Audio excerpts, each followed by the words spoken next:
All right, so picture this. You're like exploring an ancient shipwreck, centuries old, lying on the ocean floor. Okay, yeah. You'd expect, just a pile of rotted wood and eaten up metal, right? Right. But what if I told you some of the iron nails holding that ship together are still surprisingly intact? Wow. That's the power of rustproofing, and that's what we're diving into today. Yeah. How we fight back against nature's appetite for metal. We've got a stack of career guides here all about, get this, rustproofers. Rustproofers. A job I bet you didn't even know existed. Yeah, not really. So skimming through these, they talk about these workers using all sorts of high-tech gear, special formulas, robotic sprayers. It's not just about slapping on some paint. Absolutely not. It's way more than that. Think of it like this. Rustproofing is like giving metal its own suit of armor against oxidation. Oxidation. Right, oxidation. Right. That's the process where oxygen molecules, they basically gang up on metal atoms and bam, rust. And that rust spreads if you don't stop it. Okay, so these rustproofers are like, what, molecular warriors? Fighting for every atom of metal? Exactly. They use these specialized coatings, right? And those coatings act as a barrier, so the oxygen can't reach the metal surface. And these coatings, they're not just your average paint. We're talking meticulously engineered formulas with different properties depending on what you're using it on. Wait, so different metals, different environments, they need different types of protection? Oh, for sure. Definitely. Take a car, right? Exposed to rain, salt, bird droppings, all that stuff can cause rust to just go crazy. So the undercarriage, you'd probably use a tougher coating, something impact resistant, while the body of the car might get a more flexible coating that can, handle those temperature changes. Wow, I never thought about all that. So what about the people doing this intricate work? What does it take to be one of these rust-proofing pros? Well, according to these guides, it takes a blend of technical skill, of course, problem solving, big time, and a really, really keen eye for detail. Because even a tiny imperfection in the coating, that can be a weak spot for rust to, take hold. High stakes. It's like they're, what, microsurgeons? Except instead of scalpels, they're wielding like high-powered spray guns. Yeah, that's a great way to put it. And just like surgeons, they need to be meticulous and adaptable, especially when dealing with complex shapes and hard-to-reach areas. Sounds like there's a real art to this. This isn't just some, factory job, is it? No, not at all. It often involves collaborating with all sorts of other professionals, engineers, designers, even historians sometimes when you're working on restoration projects, old stuff. Speaking of history, think about some of those ancient artifacts we find. Could rust-proofing be why they've survived so long? It's definitely possible. Yeah. Early civilizations, they might not have understood the science behind it, but they still used natural forms of rust protection all the time. Like what? Think about, ancient bronze statues, right? Bronze is an alloy. It's a mixture of copper and tin. And that tin naturally forms a protective layer against corrosion. So even back then, they were fighting this battle against rust. Exactly. We've just gotten a bit more sophisticated in our approach today, that's all. Okay, so rust-proofing. Way more complex, way more interesting than it seems at first glance. But what about its impact on the bigger picture? And that's where things get really interesting. Rustproofing, it's deeply connected to sustainability, resource conservation, even historical preservation. It's funny, we talk about sustainability and all that, but it's easy to forget about, the environmental impact of something like rust.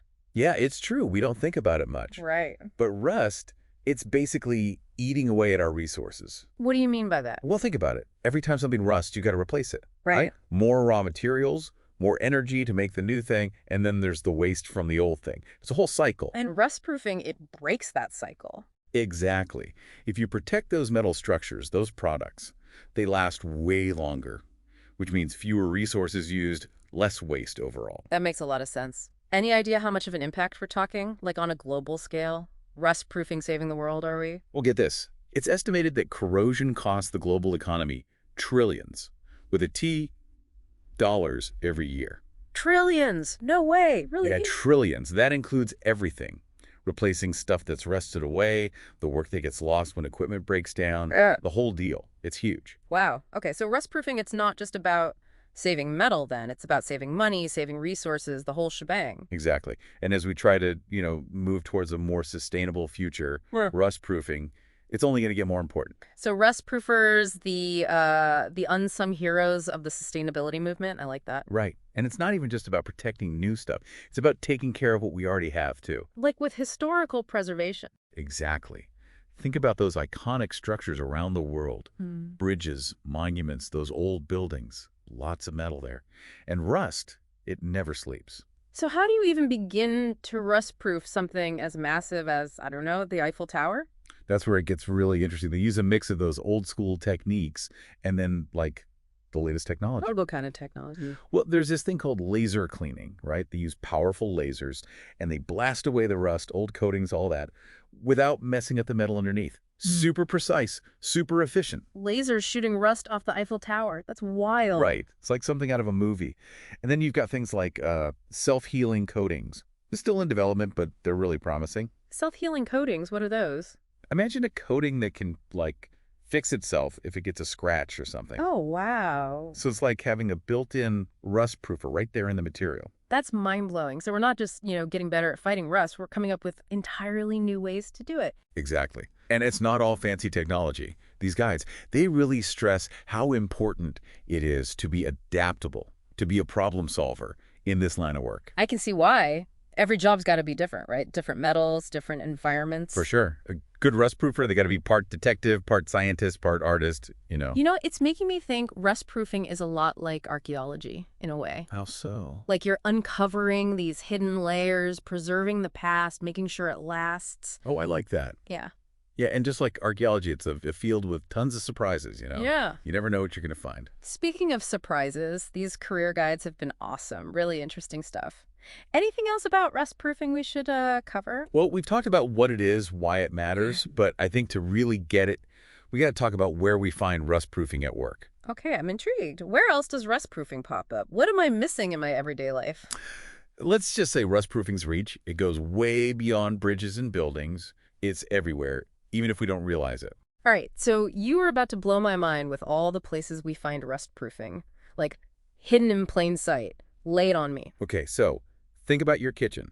You know those stainless steel appliances everybody loves? Yeah, they're nice. They've got rust proofing to thank for that shine, that how long they last. Hold on, really? I always thought stainless steel, it's, stainless, it doesn't rust. That's what people think. But stainless steel, it's not totally rust proof. It's more like rust resistant. Okay. It's got chromium in it, right? Yeah. And that makes this protective layer. But that layer, it's not invincible. It can still get messed up. So my fancy fridge is secretly fighting a war against rust. That actually makes me feel better. At least I'm not the only one battling tarnish, right? Exactly. And it's not just kitchens. Think about all the metal we use every day. Cars, bikes, the pipes in your house, everything. Okay, yeah, that makes sense. Those are all things you kind of expect though, right? You said rust proofing pops up in some weird places too.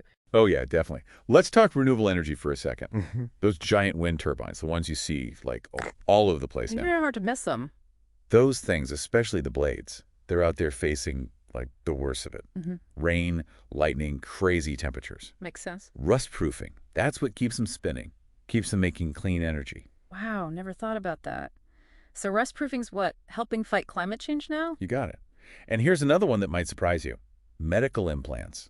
Really? Like what? Artificial joints, bone plates, even pacemakers. Wow. A lot of times they use titanium or stainless steel, but they still need that extra layer of protection, to work right inside the body. Incredible. So we're talking healthcare, even people's lives being impacted by rust proofing. Exactly. And make sure those devices, they last, just like the people who need them.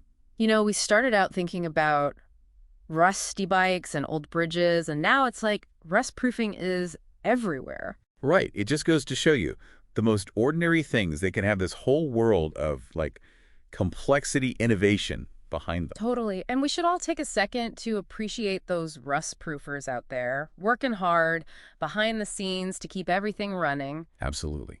Well, this has been quite the deep dive, from the science of rust to the unsung heroes fighting it. Who knew there was so much to say about rust proofing? It's more exciting than it sounds, really. Way more. To everyone listening, keep exploring, keep asking questions. You never know what you'll find hidden in the ordinary. Okay. Until next time.